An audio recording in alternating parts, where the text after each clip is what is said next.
going on, Geekdom? This is Chipmunk doing another reaction. Today we're reacting to a video from Man's channel. This is top 10 anime with violence and the good love.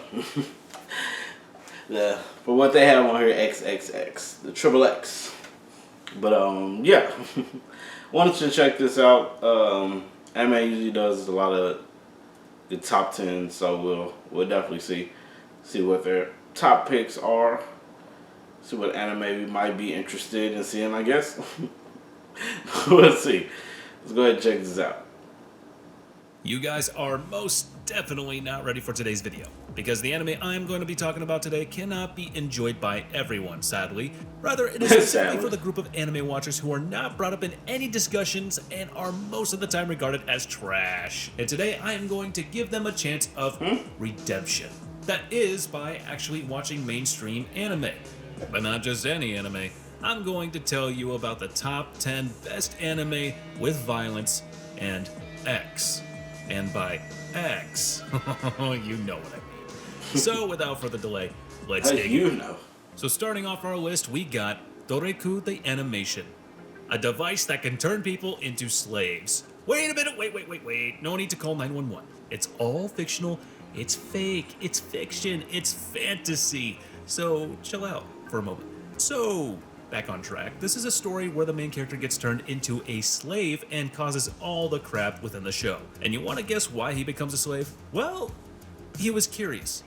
Yep, this one is stereotypical anime that tries too hard to be dark and edgy, but then fails on all fronts. The plot, characters, and almost everything is pretty much awful. There's no way around it. It's awful.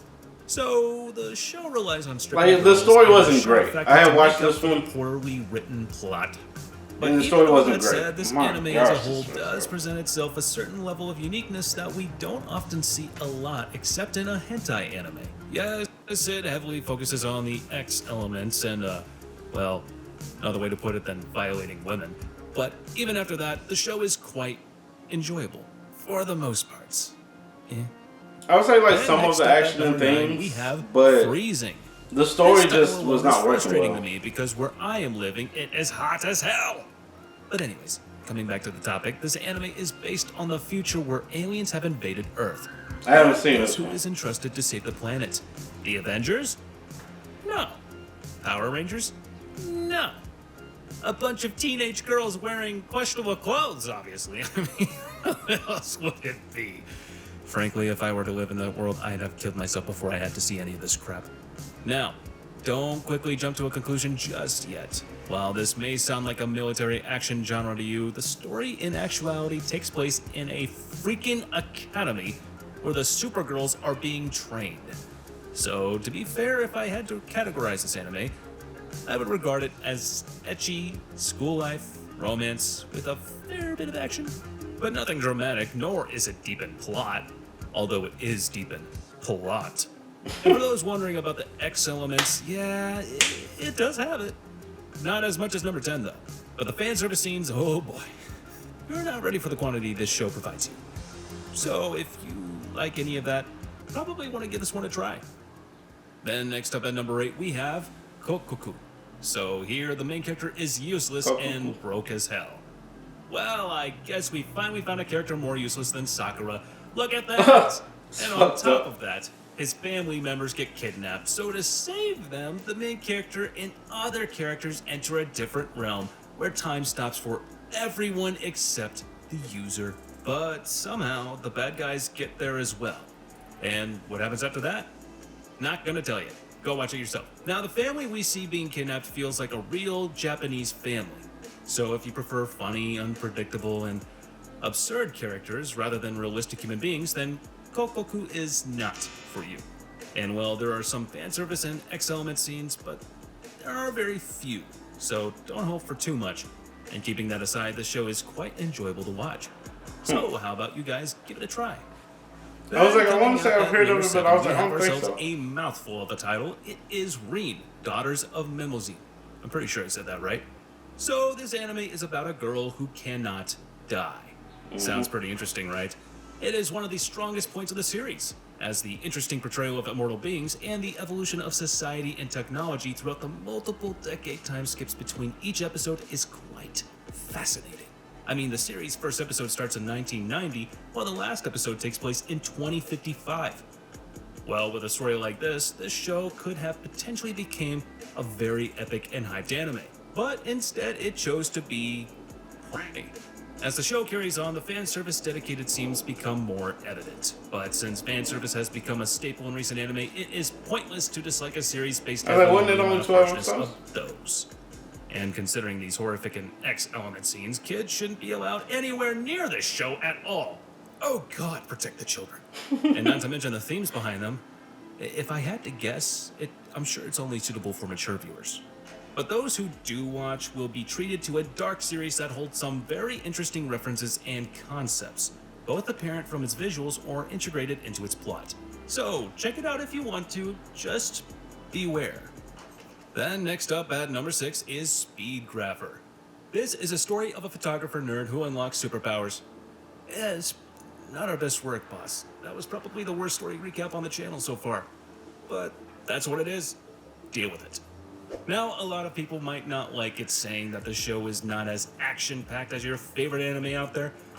And that is right. This isn't that type of anime where the main character and the bad guy both get power-ups and keep on fighting for ages. Rather, this is an anime that's good, dark, and gritty, but is also character-driven and therefore will dedicate a few episodes to building and defining the characters' personalities. Then I bet you will like the show. So if you want to watch a show that's gritty and dark, but has low character development and more shootings and bigger explosions, then watch Black Lagoon. Oh, and I almost forgot, expect some near X scenes and a whole bunch of fan service. They are quite brief with the curvy parts shown in flashes, but you will like it, and expect a nice dose of violence too. Next up at number 5, some other we weird have fetishes, Monozume, a show where people can turn into monsters. Wait, where have I seen that before? Anyways, remember the monsters I was talking about? Wend, our main character's girlfriend, can turn into one of them. But that doesn't stop them from having some fun. They love doing the X thing, and the dude ties the girl's hands and feet to the bed so that he can give her a bit of a extra happiness, if you know what I mean. Talk about pure dedication. Kemonozume differs because much of this couple's personal story occurs during the X scenes. It's 13 episodes long, which is a perfect length for something like this. It did kind of slow down near the end of a couple of the episodes, but it was very engaging most of the time. Man versus monster. It's a classic tale told in variations for as long as the human mind has held thought. And a stroke of brilliance, the creator of the show redefines this ancient I seen the and spider or brings to something light up the here. full form of Trying to keep an eye on emotion it. and psychological development. Oh, and one more thing. Every time the couple does the X thing, it is wild as hell. So, beware. Then up next, we got Shigurui Death Frenzy at number 4. Now, this one is awesome. Based on the Edo period of Japan, this show depicts the cruelty of society of that time. Women were treated like mere objects with no dignity whatsoever. It was all about honor and pride. Basically, it sticks true to the history.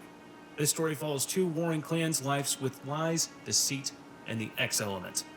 Now, if you go and watch the first episode unprepared, you're gonna regret it.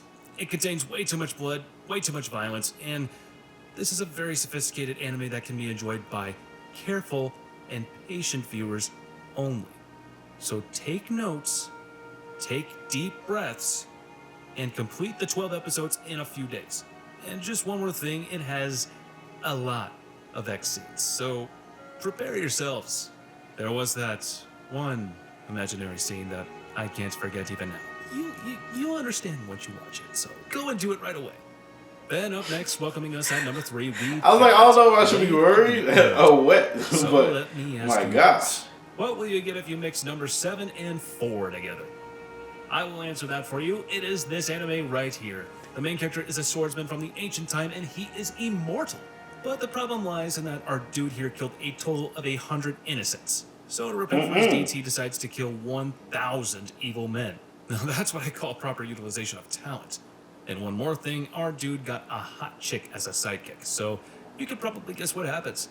A bunch of fan service and X, the infamous X element all of you trash love so much. And I'm right there with you, so... Anyways, this is one you cannot miss. So go and watch while you still can. Next, coming up at the runner-up position, we have Basilisk. Now, don't tell me I am the only one who visualizes Harry Potter whenever I hear this title. But anyways, this is another show based in ancient Japan. Hey, And that's all I can think about when it comes to a Basilisk. story of two lovers who are from two different clans. Ah, classic Romeo and Juliet. The two leads are forced to fight each other due to the responsibility given by their clans, and to simply understand it, visualize Hashirama and Madara. Not as lovers, you thickheads, but as rivals from different clans. Heartless killing, endless My stealing. brain didn't even go Pretty there much at made up first, the but story okay. of this anime. Almost every character was just bloodthirsty, all except Romeo and Juliet, basically another story of forbidden love, I suppose. And apart from that, the plot, fight scenes, and especially the X scenes were awesome. So definitely watch for those who are hungry for good anime. And coming into our number one spot today, we have That number one spot. Berserk. No, not the recent one. That one was an abomination. I'm talking about the one from the 90s. That classic. But even this one couldn't do properly to the masterpiece of the source material. But in terms of adaptations, this was probably the closest one. And that was enough to bring it to the number one spot. I think that's For usually those Berserk is poor usually souls who haven't heard of this the masterpiece, number one when it think about comes this to one. blood, It starts with gore, Guts, and a man yeah. who will one day be known as the Black Swordsman, a mercenary characterized by the large, great sword he carries. He accepts jobs that offer the most money, but he never stays with one group for long, until he meets Griffith. And everything changes after that. None of the characters are one-dimensional. Even Guts is not your typical main character who wants to be stronger. He just wants happiness. And Griffith, this dude needs a whole video for explaining his ideas and plans. And for those of you wondering, yes, it has the X element and, well, frankly, girls being violated. And that's disturbing. Like, honestly, it's disturbing. It's awful. But still, if you're wondering if you should watch it, oh, absolutely. If you don't want to read the manga, that is. If you would ask me, you probably won't be getting an anime adaptation anytime soon. So watch it while there is still time left. Or just read the manga. Well, that's the list for today, guys. I think it's funny the way he talks. It's like why there's time left. I'm like, are they getting rid of all these animes off of any type of streaming, anything? Like, I was like, there's some websites where you can still catch a lot of these type of animes. There's a website that I use that I check out anime and stuff from, which I'm watching Jujutsu Kaisen, trying to finish that one off of, but hopefully I can get through it real quick. But yeah, it's a couple that I was like I may check out. I don't know. A lot of these, as far as just how they looked, the way he described it, I don't think he sold it all that well on some of these. But I was like, some of them I'll give them a try and see. I don't know. But others is like I'm not really, looking forward that much to seeing, or gonna put it on the list to see if I'll watch it or something like that. But I don't know. But if you are interested, if these are some, if you've seen some animes and stuff that he has on this list that you want to see, yeah, go ahead and try to see it. It always blows my mind. Everyone has like different takes and stuff when it comes to anime and what really interests them. So the violence may interest you more than the actual adult acts. And some people are there only for the adult acts, and that may, get you more than the violence and stuff like that. But I'm more in it for the story, and I don't know if the stories and stuff really caught me when he was just explaining it, because that's what I'm like really into. Is like, is the story, the plot, is that gonna be good? Because even like the first one that I had seen, that one was okay. I watched it all the way through, but it's just the story was lacking a lot when it came to just a good anime. And yeah, it seems to be the case a lot when it comes to some of these sometimes, but I don't know. Berserk was pretty good though. It was just others and stuff I was like, I don't know, but we'll see. Let me know what y'all think about this in the comments below. If you like this video, please put a like on the video. If you like, subscribe. See some more of my videos, please do. Thank you all so much for jumping on and giving me a try. I really do appreciate it. Please do take care of yourselves and each other. Peace and geekdom.